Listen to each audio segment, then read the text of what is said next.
Hey guys, it's Jamie here, and in this little series we're going to do something a bit different. What I've decided to do is I was watching a channel called Struthless, and I will link them, so don't worry, you can find their videos. I think he's awesome. He's an Aussie, he's heavily tattooed, he's had his issues in life, and he's discovered himself or his way through journaling, and he now posts on YouTube with hints and tips and techniques, and I've only listened to one so far, but it was so inspiring I've decided to try just one of his activities for September. So today is the 1st of September, even if it's not when I actually post this video. What I've done is, in the good old junk journaling fashion, I have taken a cookbook which cost me a lot of money, and actually I thought was going to be really good, but it was just like one of those beautiful but impractical cookbooks that you're never actually going to do. So rather than, waste the money completely, I've started to adapt the book. So some of the, it is beautiful, but it's not a journaling style book, it's a recipe book. I will do something about this page at some point. So I've done this off camera, I must admit, because I just wanted to have a little play off camera. To see whether I could achieve anything on an old page that I'd be happy to use as a journal. And on this page I've taken out a couple of pages and glued them down because I realised that I'm going to be adding quite a bit. All I've got here is 3 cutouts from one book, which was what I would call a coffee table book that I picked up secondhand, some acrylic paint and some washi and some scrap paper that I can journal on. I'm going to every day just answer his 5 questions, and they're not hugely unique, but I've never set myself the discipline of even trying to do it. So today is Wednesday, 1st of September. I should have Pritt stick these before I put them down because they are going to lift. That's why I'm doing it in this pen, because I'm hoping that if I gesso over this, it will stick these washi tapes down. But that's a hint for you. Pritt stick them before you put them down if you're going to use them as your journaling lines. He has certain questions that you're meant to ask yourself every day, and so I'm going to try and answer them. So the first question is, what excited me? And I'm stuck already. Because I don't think anything excited me today, to be fair. I'm trying to think. I have a very content and comfortable life, and I'm very happy in myself, but I can't say I get highs of excitement or lows of depression. I kind of like, like a calm lake. Well, everybody who knows me would disagree with that because I can be very volatile, but I feel I'm a calm lake, even if I don't behave like a calm lake. So what excited me? Well, I did actually finally do the work that I needed to do for my actual paying business, which I have procrastinated and put off forever. Like, I'm so tight on the deadline. I am guilty of causing a colleague, somebody who works for me, like extra stress because they've now got even less time, and I normally give them lots of time. So I am guilty of being the bad person, which made me feel bad as a person, even though I was mentally in one of those places where I just couldn't do it, even though it's easy to do. And I don't understand that. It was like some block that I just didn't want to do it, and I was avoiding it like the plague, even though I've been doing this now for 8-9 years, every month, and for some reason this last month I just struggled so hard. What has excited me is that I have finally done what I'm supposed to do. What drained me of energy? My lack of sleep always drains me of energy. I'm doing this at 1:45 in the morning. This is ridiculous. So what drained me of energy is the thing that I keep doing, which is not having a regular bedtime, and therefore I'm feeling tired the next day, which probably doesn't help with situations like this. Okay, next one. What have I learned? I'm the biggest procrastinator on the planet. What have I learned? Not to let my latest passion stroke obsession, because I'm a bit ADHD. I always thought ADHD meant that you didn't sit still, but apparently it means you can get so focused on one thing you can't do other things, and things can easily distract you, like the house being messy means you can't settle to the task at hand.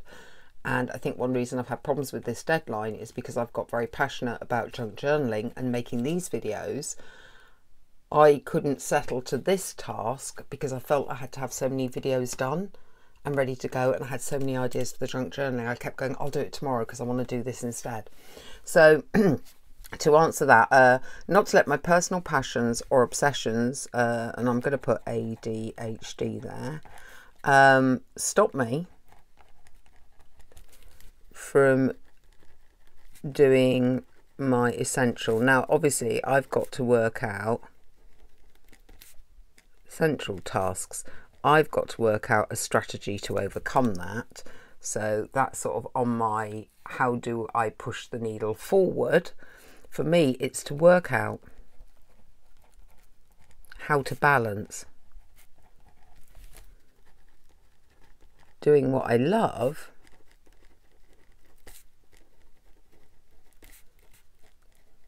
with doing what is necessary.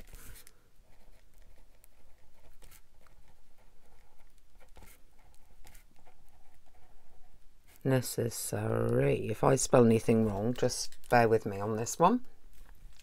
So that's something for me to think about. So this is already useful, to be honest. Just this little task alone is quite useful. We already know that I've got to work out a better sleep routine, that I've got to get some balance into my life, so that I can maybe even like create a timetable or a plan.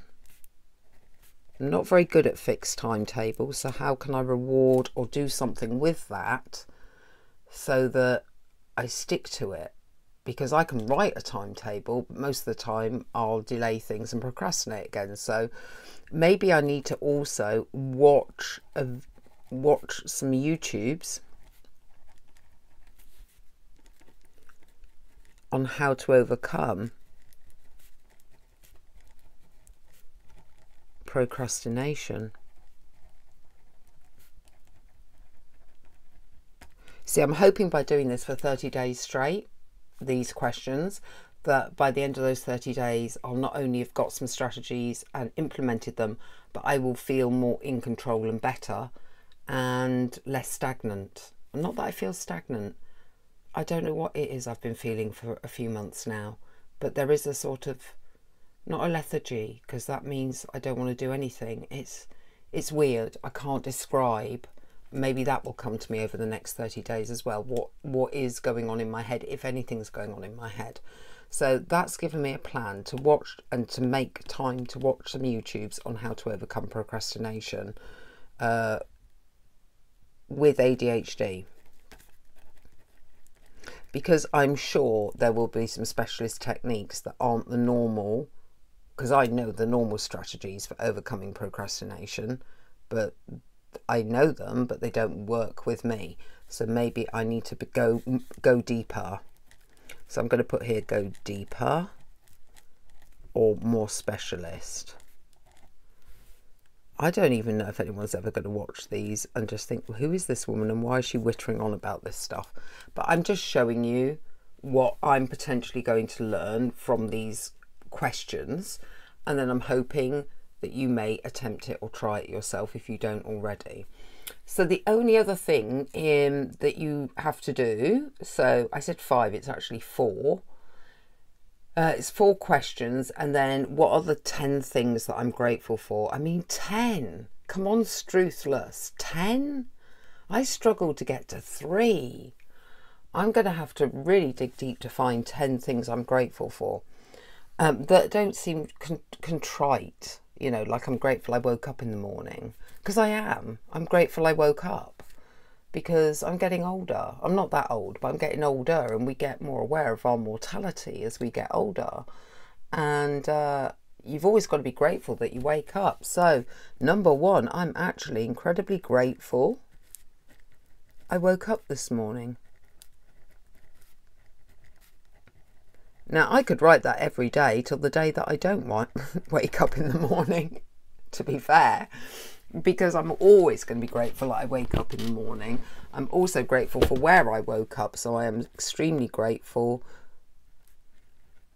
for the house that I have.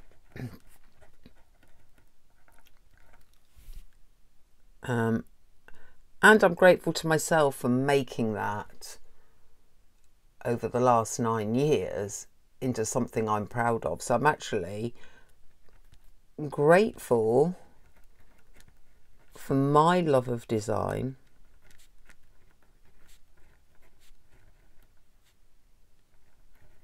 vision, and project management.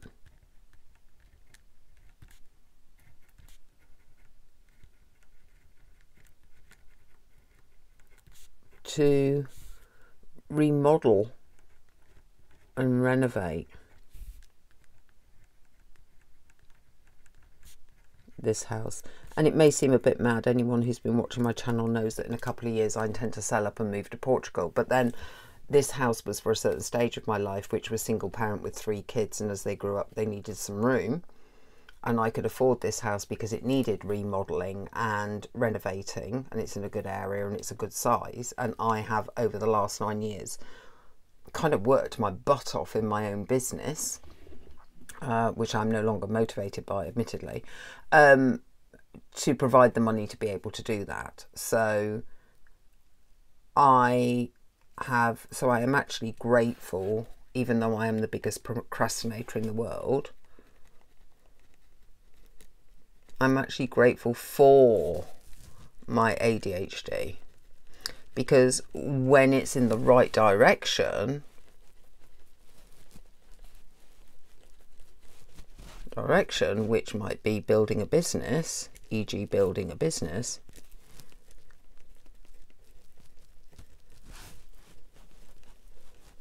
my ability to pull long hours,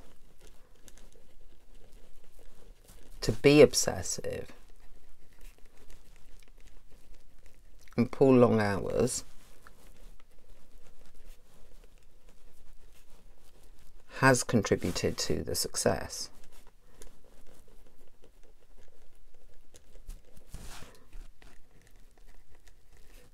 I'm going to put previous success because now I'm bored by it.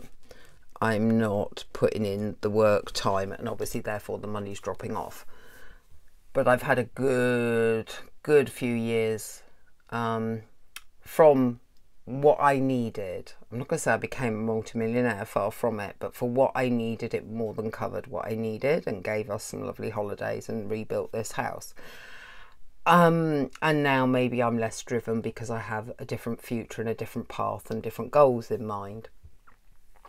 And I probably should jump. It's still providing some money a month, but it causes me a lot of mental blockages to do that work. And I'm certainly not doing the promotion and all the work that I should be doing. And I probably should jump, as in change, and kill it off. But being a bit of a Taurian, I love money, and I would find it incredibly hard to walk away from something that is providing an amount of money per month. Even if it's not a huge amount, it's still money that you'd be closing the door on, and I'm not very good with that. I'm discussing a lot with you, aren't I? But this is the point. This is the whole point of the journaling, is to work through thoughts. So I've got 6 gratitudes, a lot of which are to myself, which makes me sound really big-headed, but this is the other thing I need to work on, is being positive about myself and my own strengths and my own abilities, because I'm a very self-critical person, and something I've tried to do over the last few months is stop that, is to stop being so negative and self-critical. Though I've just been very critical about my ability to procrastinate, but I'm trying to stop myself, you know, setting such high standards for myself never rewarding myself, always thinking I could have done better. I'm one of them, you know, which has in the past made me a workaholic. And to actually acknowledge what I have achieved. So this might seem a bit the opposite to humble. Why can I not think a bit braggardy? But that's actually deliberate as well. Okay, you're basically, I'm not writing, you're listening to a voice with no face attached. I better do an intro to this where you see my face or something, which by now, if I have done that intro, you'll have seen. Right, so I'm up to, so number 6. Okay, there's got to be some other gratitudes. I can't think much about today because obviously I spent a lot of the day in the office.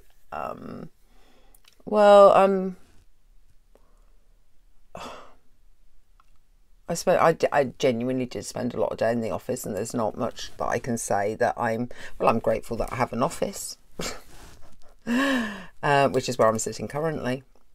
Okay, well actually I'm grateful, I've thought of one, to Struthless and the YouTube algorithm, because otherwise I wasn't looking for that video.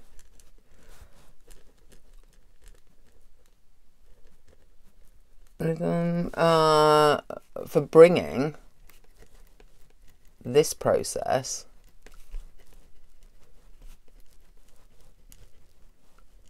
to my attention.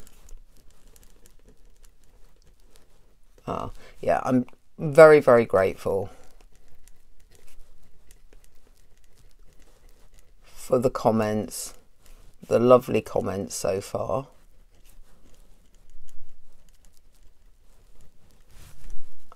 I've had on my videos. Obviously my channel's very small, so there aren't many comments, but every time I get a comment and it's really positive and it's lovely, it just really lifts you. It makes you think I'm not doing this for no reason, you know? So the comments really lift me.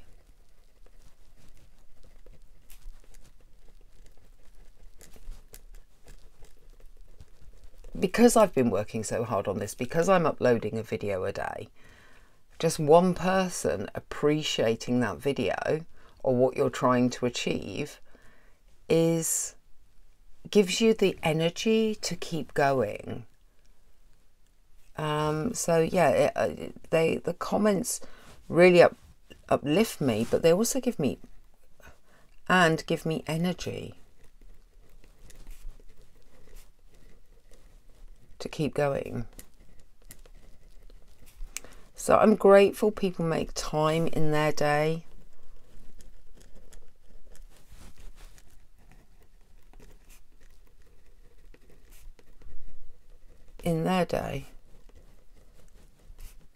to comment and watch the videos.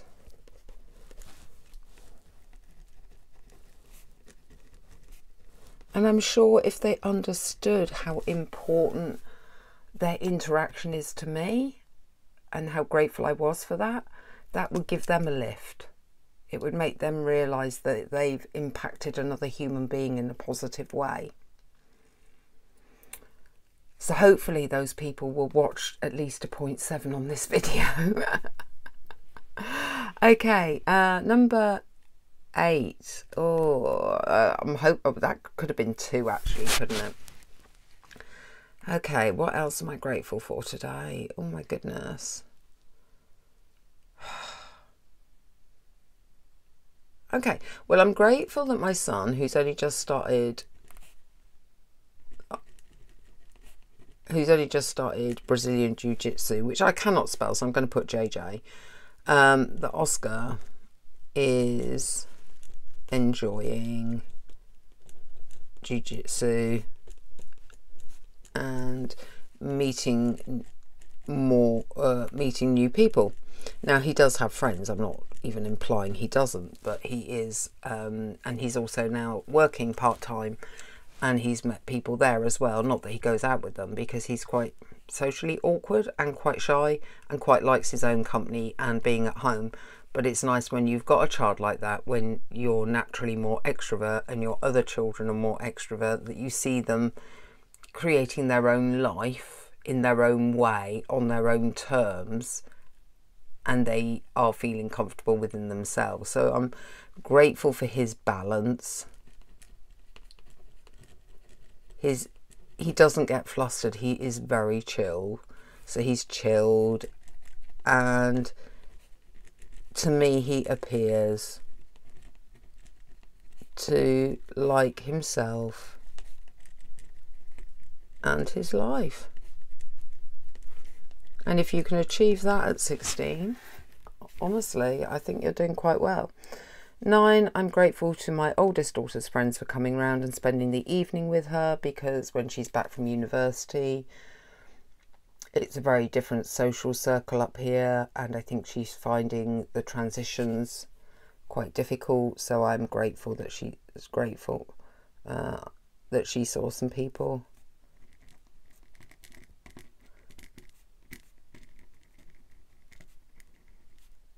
Had old friends over.